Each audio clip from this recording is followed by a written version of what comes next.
할렐루야. 오늘도 주의 말씀 앞에 나오신 여러분을 주의 이름으로 축복합니다. 자, 오늘의 말씀은 열왕기상 12장 12절부터 20절까지의 말씀입니다.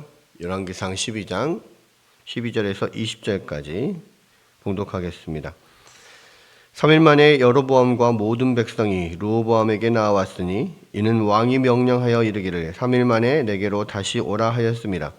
왕이 포악한 말로 백성에게 대답할세 노인의 자문을 버리고 어린 사람들의 자문을 따라 그들에게 말하여 이르되 내 아버지는 너희의 멍에를 무겁게 하였으나 나는 너희의 멍에를 더욱 무겁게 할지라. 내 아버지는 채찍으로 너희를 징계하였으나 나는 전갈 채찍으로 너희를 징치하리라 하니라. 왕이 이같이 백성의 말을 듣지 아니하였으니 이 일은 여호와께로 말미암아 난 것이라. 여호와께서 전에 실로 사람 아히야로 느밧의 아들 여로보암에게 하신 말씀을 이루게 하심이더라. 온 이스라엘이 자기들의 말을 왕이 듣지 아니함을 보고 왕에게 대답하여 이르되 우리가 다윗과 무슨 관계가 있느냐? 이새의 아들에게서 받을 유산이 없도다. 이스라엘아 너희의 장막으로 돌아가라. 다윗이여 이제 너는 내 집이나 돌아보라 하고 이스라엘이 그 장막으로 돌아가니라. 그러나 유다 성읍들에 사는 이스라엘 자손들에게는 르호보암이 그들의 왕이 되었더라. 르호보암 왕이 역군의 감독 아두람을 보냈더니 온 이스라엘이 그를 돌로 쳐 죽인지라. 르호보암 왕이 급히 수레에 올라 예루살렘으로 도망하였더라. 이에 이스라엘이 다윗의 집을 배반하여 오늘까지 이르렀더라. 온 이스라엘이 여로보암이 돌아왔다 함을 듣고 사람을 보내 그를 공회로 청하여 온 이스라엘의 왕으로 삼았으니 유다 지파 외에는 다윗의 집을 따르는 자가 없으니라. 아멘.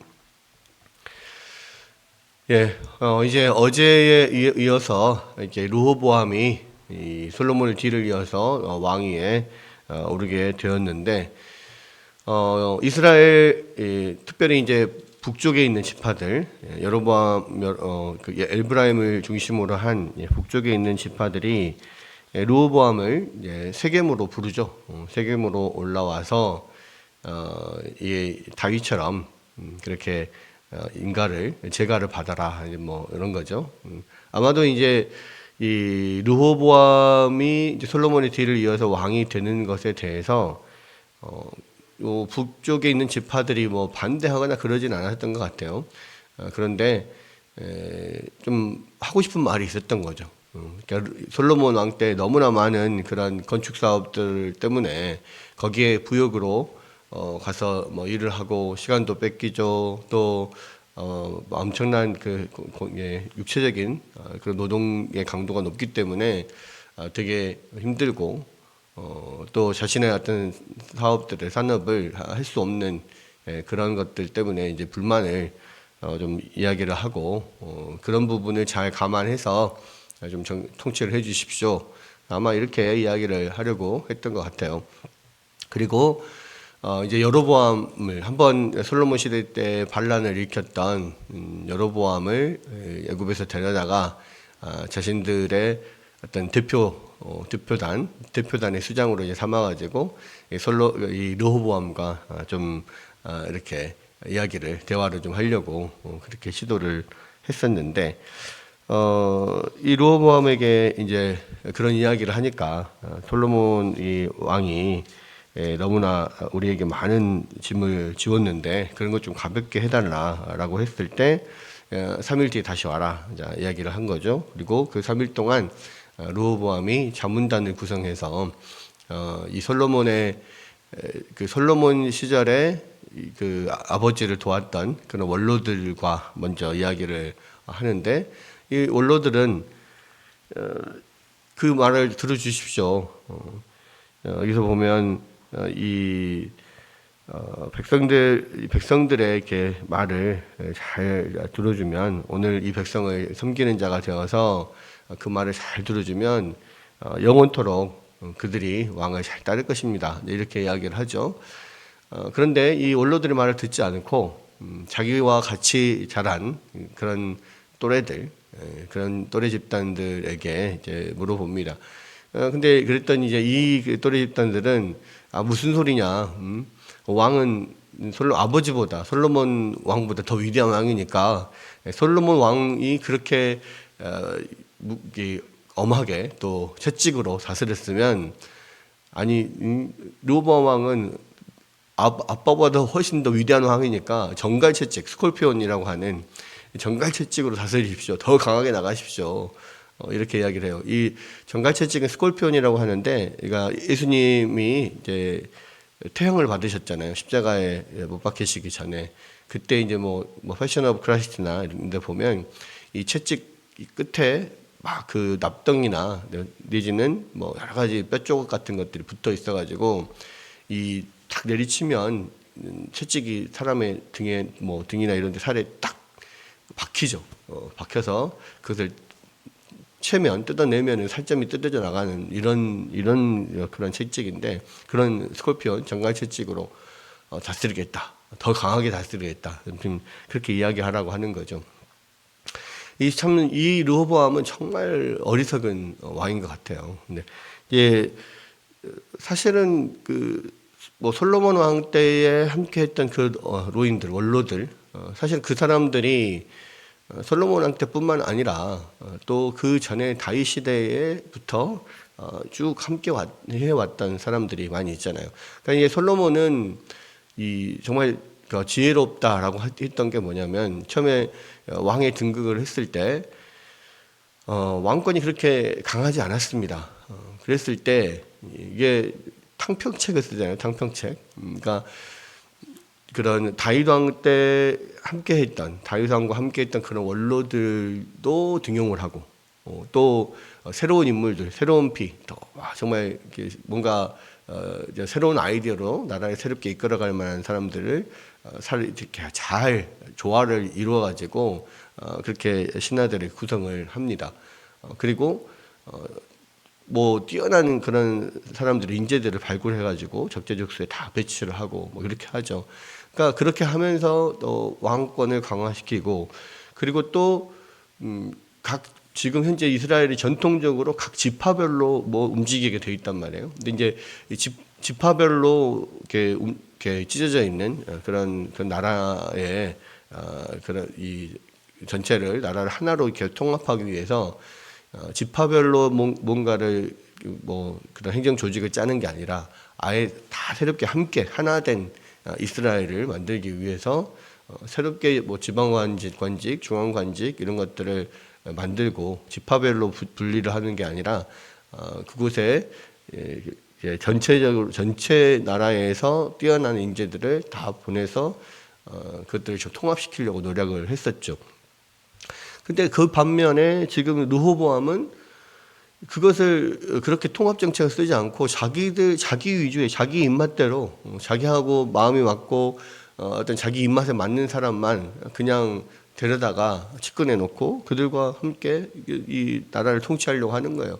그러니까 원로들의 말을 들어주고 이 원로들과 또 새로운 젊은 사람들과 뭐 또 정말 일을 잘하는 뛰어난 인재들을 발굴해서 옆에 두고 함께 이렇게 사용을 했다면 정말 좋았을 텐데 좀 어리석은 거죠. 그래서 원로들 말은 아예 그냥 듣지 않습니다. 그리고 자기 주변에 측근 사람들과 함께 그냥 자기 마음대로 그냥 하는 거죠.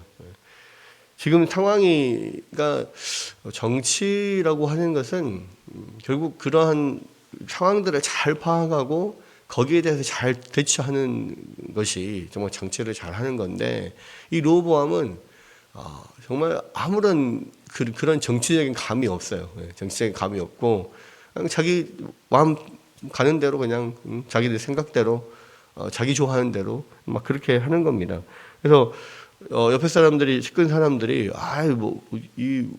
뭐 아버지보다 더 강하게 다스려야죠. 뭐 이렇게 하면서 이야기를 하니까 마치 그런 것과 비슷한 것 같아요. 이게 사람이 결혼을 하면 남편과 아내가 그 옆에 친구들이 결혼 초장에 잘 잡아야 된다. 남편을 또는 아내를 초장에 잘 잡아놔야 나중에 결혼 생활이 편하다. 뭐 이런 식으로 해가지고 서로 막 기싸움하고 그런 거 있잖아요.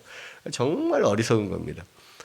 아니 두 사람이 다 뭐 30년, 40년 혼자 살다가 이 이제 만나가지고 한 가정을 이루잖아요. 그러면은 서로 하나가 되려면 서로가 서로를 위해서 더 자신을 낮추고 사람을 상대방을 높여주고 그렇게 같이 서로 존중해주고 하면서 이렇게 하나가 되어야 돼. 그렇게 됐을 때 하나가 되는 건데, 아니 상대방을 서로 아래에 두고 뭔가 자기가 위에서 굴림해서 뭔가를 하려고 한다. 그러면 절대로 하나가 되지 않죠. 근데 이제 이 주위 사람들이 그렇게 이야기를 하니까 초장에 잘 잡아야 결혼 생활이 편하다 이렇게 이야기하니까 처음부터 기싸움을 하는 거예요. 왜 이렇게 어리석은 짓을 합니까? 그럼 하나 되겠습니까? 하나 될 수가 없죠. 근데 마찬가지인 거예요. 지금 이 르호보암은 지금 이 전체적인 분위기 자체가 지금 좋을 때 왕이 된 게 아니잖아요.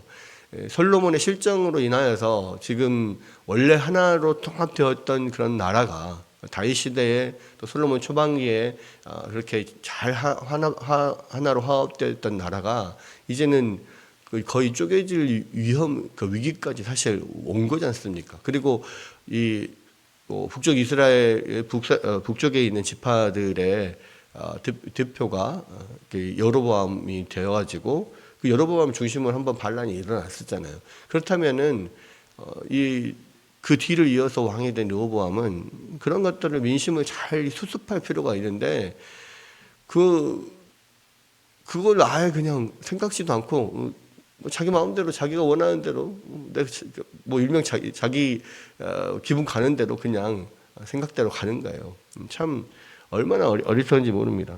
눈치도 없고 뭐 물론 그래 자라온 환경이 그랬을 수도 있겠지만 정말 이거는 어찌 보면 왕이 되어서는 안 될 왕이 되어서는 안 될 그런 사람이 지금 왕이 된 거예요. 그랬더니 그렇게 이야기를 하니까 당연히 이제는 쪼개지는 일밖에 남지 않았죠. 그런데 이제 15절에 보면 왕이 이같이 백성의 말을 듣지 아니하였으니 이 일은 여호와께로 말미암아 난 것이라. 여호와께서 전에 실로 사람 아히야로 느밧의 아들 여로보암에게 하신 말씀을 이루게 하심이더라. 여로보암에게 하나님께서 말씀하신 게 뭡니까? 이 아히야를 통해서 말씀하신 게 이스라엘 12지파 중에 10지파를 너에게 주겠다. 그리고 내가 다윗을 위해서 한 지파는 남겨둬서 두 지파는 다윗의 그 후손들이 계속 이어갈 거고 10지파는 내가 너에게 주겠는데 네가 만약에 정말 다윗처럼 그렇게 하나님 말씀을 잘 또 존중하고 그렇게 말씀을 지켜 행하고 그렇게 하나님께 보시기에 성실하게 나라를 다스리면 너의 나라도 너의 왕조도 다윗 왕과 같이 영원히 그것들을 이어갈 수 있게 내가 해주겠다. 분명히 말씀을 하셨거든요. 근데 이제 이 여로보암도 사실은 자신의 욕심 때문에 그것을 지키지 못하고 결국은 멸망의 길로 이제 가게 되는데 여기서 보면 왕이 이같이 백성의 말을 듣지 아니하였으니라고 이야기를 합니다. 그러니까 이게 어리석은 거예요. 솔로몬에게 하나님께서 지혜를 주셨을 때 솔로몬이 하나님께 간구한 것이 뭐였냐면 듣는 마음을 달라 그랬거든요. 그게 이제 지혜입니다. 듣는 마음을 달라. 그러니까 백성들의 말을 잘 듣고 그것들을 파악하고 거기에 대해 분별력 있게 잘 판단해서 대처할 수 있는 능력, 이것을 하나님 앞에 구한 거거든요. 근데 듣지 않았어요. 르호보암은 듣는 마음이 없었어요. 그게 지혜가 없는 겁니다. 지혜가 없는 거예요.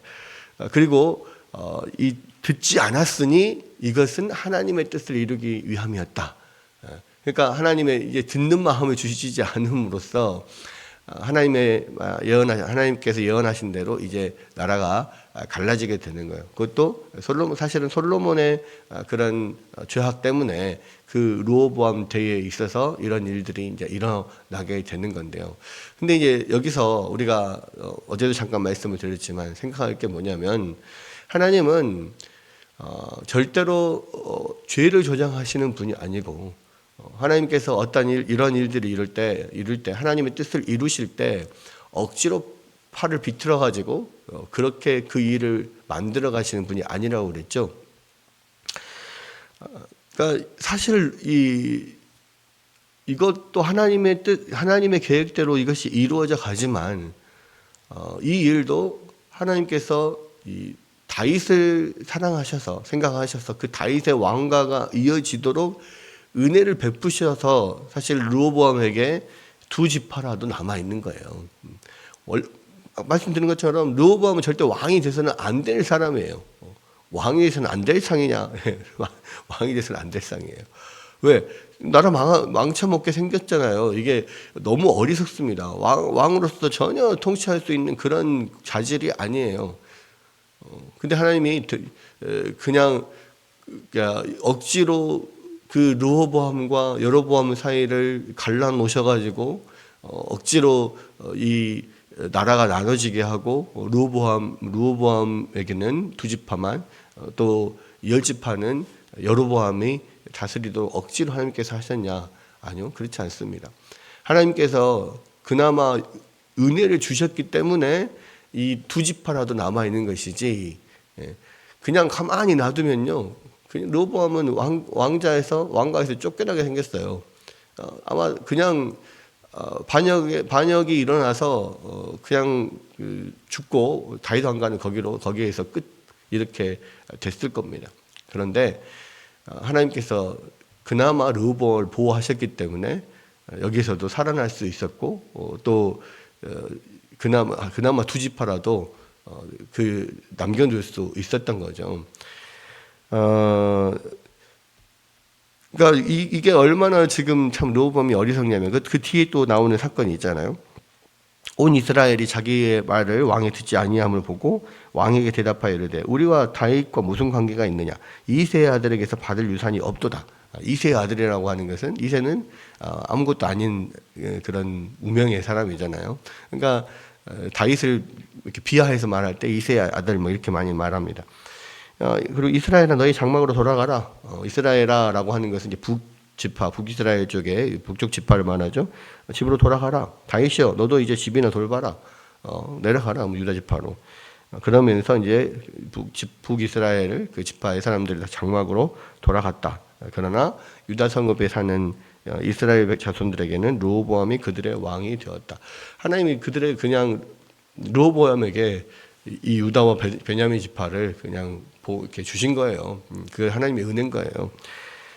근데 르호보암이 얼마나 어리석냐면 18절에 보니까 르호보암 왕이 역군의 감독 아도람을 보냈더니 온 이스라엘이 그를 돌로 쳐 죽인지라 르호보암 왕이 급히 수레에 올라 예루살렘으로 도망하였더라. 와, 이게 뭡니까? 그러니까 지금 분위기를 전혀 파악하지 못한 거예요. 지금 이렇게 해서 이제 우리와 그러니까 다윗 집안은 관계 없다라고 하고 다 돌아갔잖아요. 이미 이제 거기서 손절한 겁니다. 사실은 손절을 한 거예요. 다윗의 집과 우리가 무슨 상관이냐? 이제 우리는 우리대로 갈 것이다라고 지금 이야기를 사실 하고 끝났는데 어리석게 르호보암은 이 역군의 감독 아도람을 이 북이스라엘로 북이스라엘의 감독관으로 지금 파견을 하는 겁니다. 그러니까 만약에 그렇게 해서 지금 완전히 나라가 갈라질 위기가 됐어요. 그러면 그것들을 봉합할 수 있는 사람을 보내서 잘 달려야 될 거 아닙니까? 그러니까 우리가 왕에게 내가 이야기를 해서 그런 부분들을 잘 고충을 잘 전달하겠다. 최대한 이것을 너희들의 어떤 민원들을 잘 들어서 좀 이게 뭐 왕이 잘 그런 것들에 대해서 통치할 수 있도록 내가 돕겠다. 정말 그렇게 중재할 수 있는 사람을 보내야 될 거 아니에요. 근데 이 어리석은 르호보암은요, 이 중재할 사람을 보낸 게 아니라 오히려 더 강하게 그들을 이렇게 몰아쳐서 이렇게 부역을 시킬 사람을 보내는 거예요. 역군의 감독 아도람을 보낸 거예요. 지금 잘 달래도 될까 말까 한 판에 막 억지로 찍어 누를 사람을 보냈으니 되겠습니까? 오히려 아도람이 그곳에서 돌로 맞아서 죽게 되는 거죠. 그리고 생각을 해보십시오. 이 북이스라엘 에브라임 지파 쪽에서 그 역군의 감독으로서 가장 두각을 나타내서 솔로몬에게 등용이 됐던 사람이 바로 여로보암이잖아요. 그 여로보암이 지금 수장으로 있는 그 이스라엘 에브라임 또 북쪽 지파들에게 아도람을 감독으로 보냈으니 그걸 누구 받아주겠습니까? 죽는 거죠. 그러니까 그렇게 이 아도람을 보내서 그것을 이 사건을 봉합을 하려고 한다. 억지로 힘으로 눌러가지고 그것을 그 나라를 다시 하나로 통합하려고 한다. 얼마나 어리석은 짓입니까? 그러니까 당연히 아도람은 죽고 놀래가지고 예루살렘으로 급히 도망해서 르호보암은 내려옵니다. 그러면서 이에 이스라엘이 다윗의 집을 배반하여 오늘까지 이르렀다라고 되어 있고, 온 이스라엘이 여로보암이 돌아왔다함을 듣고 사람을 보내서 그를 공회로 청해서 온 이스라엘 왕으로 삼으니 유다 지파 외에는 다윗의 집을 따르는 자가 없다. 그렇게 해서 여로보암이 북이스라엘의 열 지파의 왕으로 세워지고, 이제 르호보암은 밑에 있는 베냐민 지파와 유다 지파만 다스리는 왕이 된 거죠. 그래서 남유다와 북이스라엘로 갈라져서 이제 이 이스라엘 역사가 쭉 이제 이루어져 가는 겁니다. 여러분 정말 이 르호보암을 보면서 이렇게 어리석은 왕이 있는가? 참 마음이 참 답답합니다. 그런데 결국은 이 일을 이루시는 분이 하나님이셔요. 그리고 하나님이 이 일을 이루시기 위해서 르호보암에게 또는 여로보암에게 또 르호보암에게 하나님께서 억지로 역사하셔가지고 이 일을 이룬 게 아니라요. 그냥 가만히 놔둬요. 은혜를 주시지 않고, 르호보암에게 은혜를 주시지 않고 지혜를 주시지 않고 그냥 가만히 놔두니까 이렇게 파국으로 치닫게 되는 겁니다. 그나마 하나님께서 마지막 다윗을 생각하셔서 은혜를 주셔서 이 베냐민과 유다 지파가 이 르호보암에게 남아 있었던 거지, 거기까지도 하나님께서 은혜를 주지 않으셨다면 이미 끝난 거예요. 르호보암 다윗 왕가는 이미 끝난 겁니다. 이 르호보암을 봤을 때는 도저히 감히 희망이 없어요. 여러분 어쨌든 우리가 이 살아가면서요, 어찌 보면 지금 이런 모습들을 보면서 지금 현 시대의 우리나라의 또 정치나 뭐 이런 것과 굉장히 막 오버랩이 많이 됩니다. 정말 어리석구나. 정치인들이 이렇게 어리석나. 이렇게 양쪽으로 나뉘어가지고 서로 강대강으로 싸우고, 정말 어리석구나 이런 생각을 많이 하죠. 그런데 그나마 우리나라가 이렇게 여기까지 그래도 흔들리지 않고 그나마 이렇게 있는 것은 하나님의 은혜다라고 생각을 할 수밖에 없습니다. 여러분, 하나님께서는 그래도 다윗을 사랑하셔서 이렇게 르호보암, 이 어리석은 르호보암을 또 그래도 보호해 주시고, 그 두 지파를 남겨주시고, 또 그 후손들이 계속해서 그래도 끊이지 않고 다윗의 왕가가 이어질 수 있게 하신 분이 하나님이십니다. 주님께서 지금도 우리 가운데 정말 어리석은 우리들에게 그래도 하나님께서 은혜를 베풀어 주셔서 우리가 여기까지 와 있다라는 것들을 생각하고 우리가 하나님 앞에 늘 감사했으면 좋겠고요. 정말 우리 가운데 하나님, 우리 가운데 지혜를 주십시오. 듣는 마음을 주십시오. 정말 주님의 뜻을 온전히 행할 수 있는 그런 사람들 되게 하여 주십시오. 늘 기도하는 우리가 되었으면 좋겠습니다. 사실 이제 계속해서 안타까운 면들이 이렇게 나오는데요. 여로보암도 사실은 그렇게 해서 왕위에 오르게 됐으면 정말 성실하게 끝까지 하나님을 또 섬기고 그렇게 신실하게 주님을 따랐으면 그 여로보암의 왕가도 계속 이어져 갔을 거예요. 그런데 자기의 욕심에 또 이 하나님을 버리고 또 우상을 세우고 여로보암의 죄라고 하는 베델과 단에다가 금송아지를 세워놓고 이것이 너희를 이끌어낸 이 애굽에서 이끌어낸 하나님이다 이렇게 하면서 우상을 숭배하게 만들고, 그러면서 전 이스라엘을 다 우상 숭배로 빠지게 만들었지 않습니까? 그런 것 참 안타깝습니다. 그러니까 하나님의 뜻대로 하나님께서 말씀하신 대로 그냥 정말 잘 주님을 따르고 신실하게 주님 섬겼으면 북이스라엘도 여전히 강성한 하나님 나라로 이렇게 세워졌을 텐데 결국은 우상 숭배로 말미암아서 멸망에 이르게 되는 그런 일들이 이렇게 일어나는 거잖아요.